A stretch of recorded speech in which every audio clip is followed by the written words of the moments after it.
Hi, this is Traci Braxton, and you're watching The Bobby Pen. TheBobbyPen.com. Hi, I'm Lauren with TheBobbyPen.com. Hi. And my question is, Crash and Burn for a debut album is a very interesting name.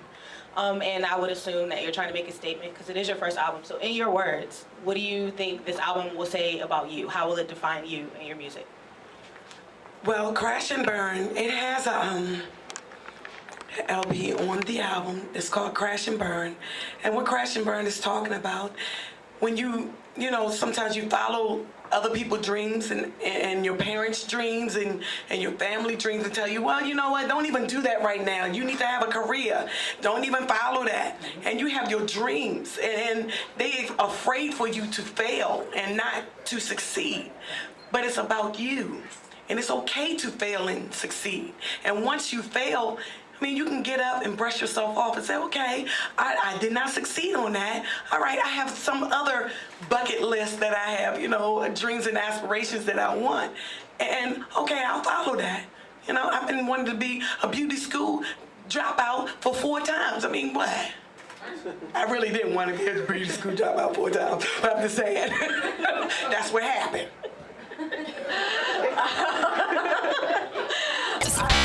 This album, Traci, what was your favorite? My favorite is Passion. Passion. So, Yes.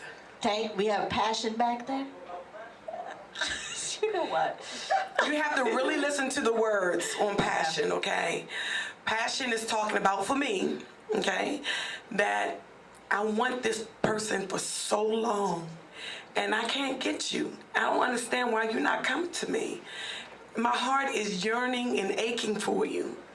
And I don't understand why you are passing me by. And I just want you to pay attention to me. You're giving this freedom and this love to someone else and other people. But what about me? But I'm not talking about a person. I'm talking about music. Ooh, wow. It finally comes to me, though. It finally comes to me. No, what do you think the biggest obstacle was for you overcoming? Was there something that you really had to overcome to really get your album out and really for it to reflect you as opposed to your sisters? You know what, to be honest, I didn't think that I would be singing right now.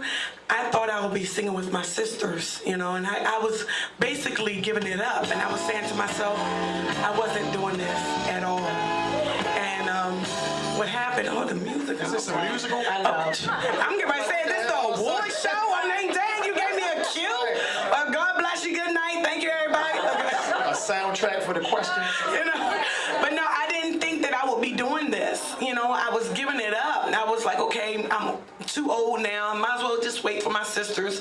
Until one day, after my meeting, I was singing this song that one of the producers was mixing and everything, and it was Dim the Lights. The song was Dim the Lights, and it was kind of clubby kind of music, and I was singing my back out. I took my shoes off and everything, honey. I was blowing it out. And then Cliff Jones, my manager, was like, Traci, get in my office. Get in my office right now. And I was like, what I do, what I did. I didn't do anything on Twitter because everybody know I can get a ham on Twitter. And, you know, I was like, I didn't do anything. And he was like, you need to stop playing. You better come back here in 2 days, learn that song, and you're going to record it. You better stop that playing, girl. But I didn't think that I would be doing this. So after, you know, 24 songs, I went to E1 record label, and they'd heard 3 songs, and they was like, okay, we're signing you right now. And, you know, the thing is, I'm so different from my sisters. We are all different from each other. I give that Jill Scott, Mary J. Blige kind of feeling to it, that old 80s, 90s vibe to you. You know, I'm not that young, y'all. I am seasoned. And my fear was everyone wanted to hear if you could sound like your sister Toni. And I was always being compared to Toni. But that's, even though she's my sister, and we have the same kind of depths, and we have the same kind of raspiness, I'm not my sister. So I had to show people that I have my own identity. And it was a hard thing to, you know, to tell people, look, I'm not her. I'm not her. You know what I'm saying? And then when my younger sister came out, I'm not Tamar either. Right. You know, so it was kind of hard, you know. Yes, honey, it's hard. I'm the middle child. Right. It's So it's a lot of competition in the family. child. Even though you don't want to compete, the world forces you. They really do, and I'm tired of them keep trying to compare us to everybody. Individual. Child. Sorry. Since you've been on 2 shows and you have such a big personality, how are you able to still give so much of yourself? I would think that sometimes you would want to kind of, do you ever feel like overexposed? It's a hard thing because when you show somebody your true self, they're always judging you. But that's all I know how to be. It's myself. And, you know, you get the comedic, funny girl and also the serious girl and the caring and loving person. That's all I know how to be. And when I'm around home, I mean, I don't know who else to be. If I start being phony, people can see that. You cannot keep being that same phony person your whole life. 'Cause once you be phony, I mean, who you pleasing? Mm-hmm. I have to please myself. And so how do you maintain that confidence that you have to continue to put yourself out there like that? Because I mean, to a certain extent, when you put it all out there, you're vulnerable, like you said, you're open to judgment. So where do you find the strength to have that titanium, like whatever people think, I'm going to be me regardless? Child, I've always been this way. But the thing is, when this Braxton Family Values first started, I was kind of reluctant of showing people who I was because they were so opinionated. And then I was opinionated because I would cuss your tail out as a dropping hat, you know, and I didn't want to really be like that, you know what I'm saying? I was like, okay, I am older now, and I do have a child, and I have to show him a different way in life instead of just popping off at the mouth all the time. So, you know, now that, you know, I'm like, look, I don't care. Either you accept me or you don't. You know, I am who I am. So in your former life, you were a youth counselor. Yes. So how did that and your experiences now, like I know a lot of your song is based off of your life experiences. What are you hoping that the younger woman who hears your music, what do you hope she's walking away with? Encouragement and loving yourself. Be confident. Be proud of who you are. Because sometimes, you know, the road that you lead, it may not be the road that you actually want, but your dreams and your aspirations you can always go back to. You're never too old for anything. You know, you may have that dancer in your life. You may have a singer or, you know, an entrepreneur. Follow that dream. And you know, everybody that always say to you, don't follow your dream. It's okay. I mean, you need a career now. You need a career now. It's not about always a career. You always have to have that inner person or that inner child in you. Say, you know what? I've always wanted to do this. Let me do this. Yeah. Hi, I'm Cassandra with the Cassie Brown Project. Hey, Cassandra. Hi. Just like Jasmine said, you're so like in everybody's head, like the best friend. Actually, you are just like my best friend, honestly. Oh, but the question that I have for you is, what do you see long term? So now that you have your album out, you're a solo artist. What do you see? Like, what's your vision for the next 3, 5 years, 10 years? Where do you see yourself in that time frame? Oh wow, I see myself putting out more good music, good R&B. You know, everybody say that R&B is dead. R&B is not dead at all. You know, R&B brings you back to that teenage love. It's not all about that, put that booty up in the sky, it's not about that all the time. You know, it's about, you know, light the candles and turn the lights off and talk to me smoothly, and you may get some panties off of it, you know. You know, so I'm looking to sing good music, good quality music. So yeah, and also tour as soon as somebody put me up on their tour in their program. And the Grammys. Yes, honey. Yes. Wouldn't it be wonderful if all Right. three of my sisters, well, me, Toni, and Tamar, win a Grammy at the same time, and we all three nominees? Yes. Child, girl, be like Venus and Serena and the other sister. Now, you've worked with some other artists on your album. Yes. Who have you worked with? The Luscious Lips. Raheem DeVaughn, honey.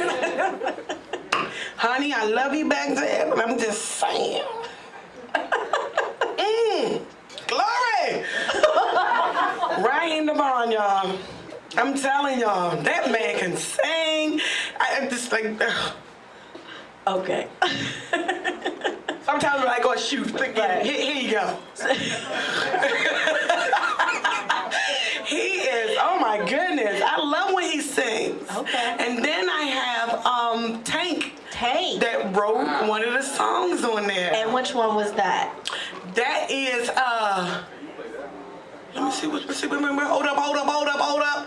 Wait a minute, Perfect Time. Perfect Time. Okay. Yeah. Is he singing any of? He's not singing anything, he but just the wrote it? man can write. Okay. Yes, he can.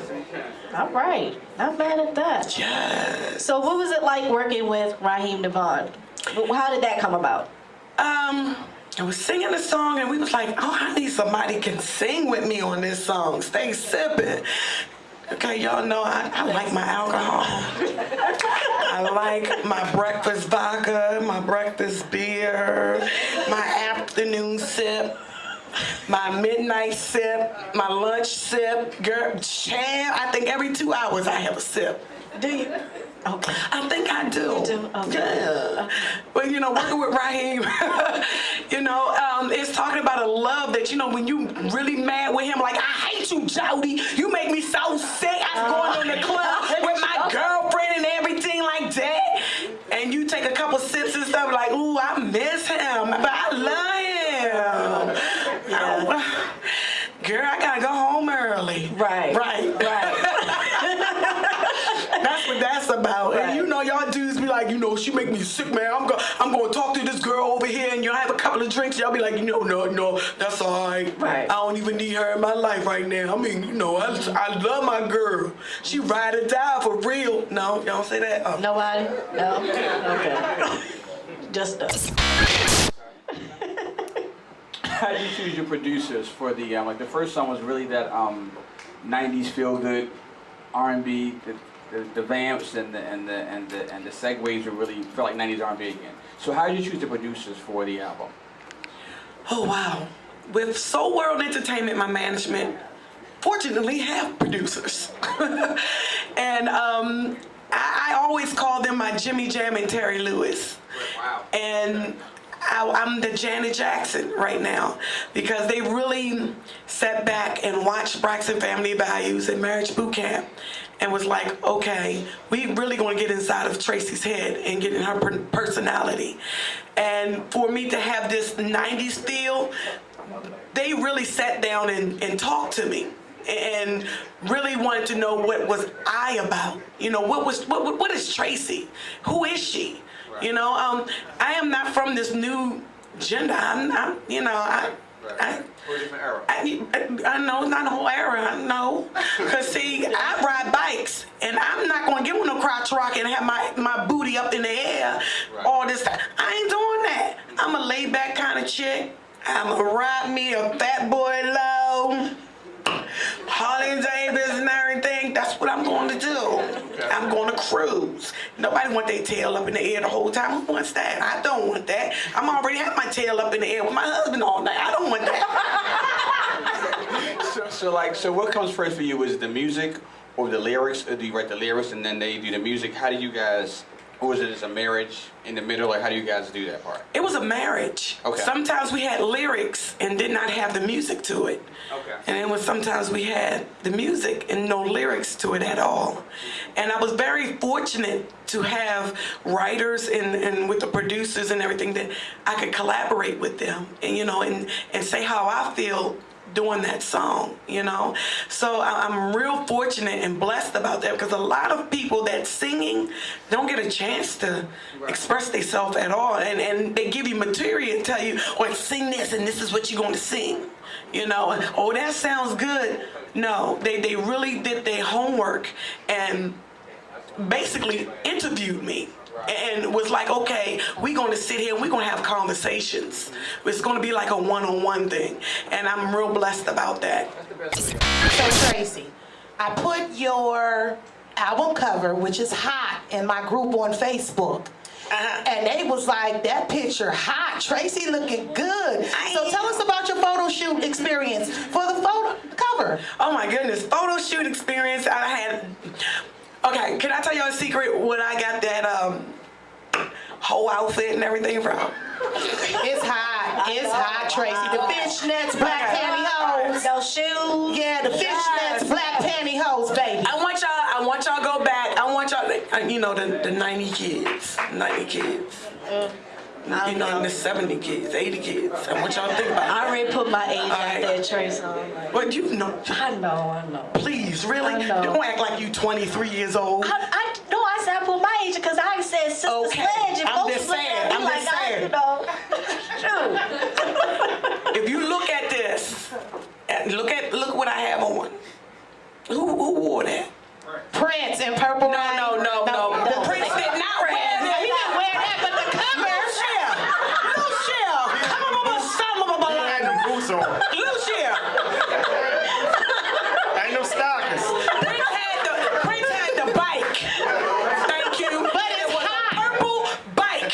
Thank you. Now, in your face. That's Janet Jackson all day, right there. It's hot, Traci. It's hot. It's hot. Real quick, because Frank the Tank said he has a message. There's a message. Hey, Traci Braxton, this is Love King, Sue Cooler Jones, Smoky Temptations. You know, I have many names, many attributes.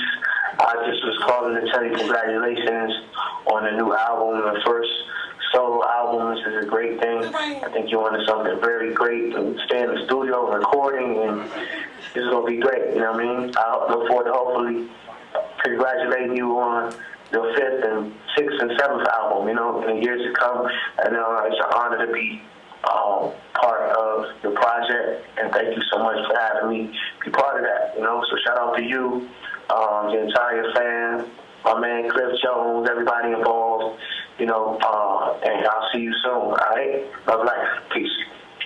All right, peace. Know what I mean? Miss you, know what I mean? That was Raheem DeVaughn. It was. Yes. Yay.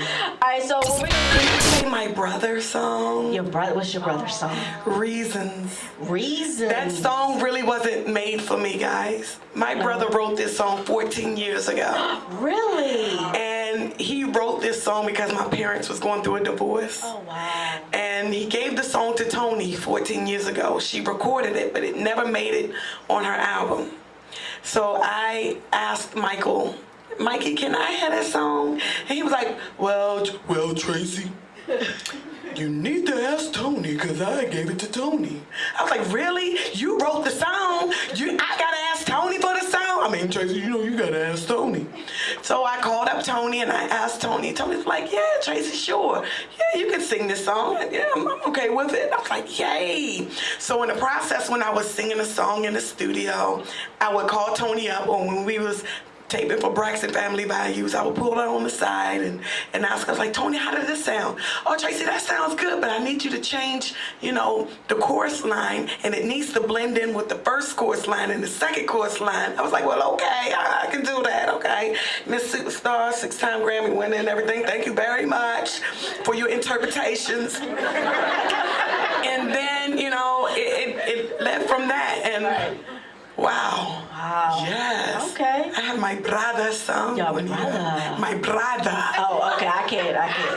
I'm sorry. I'll try. Life.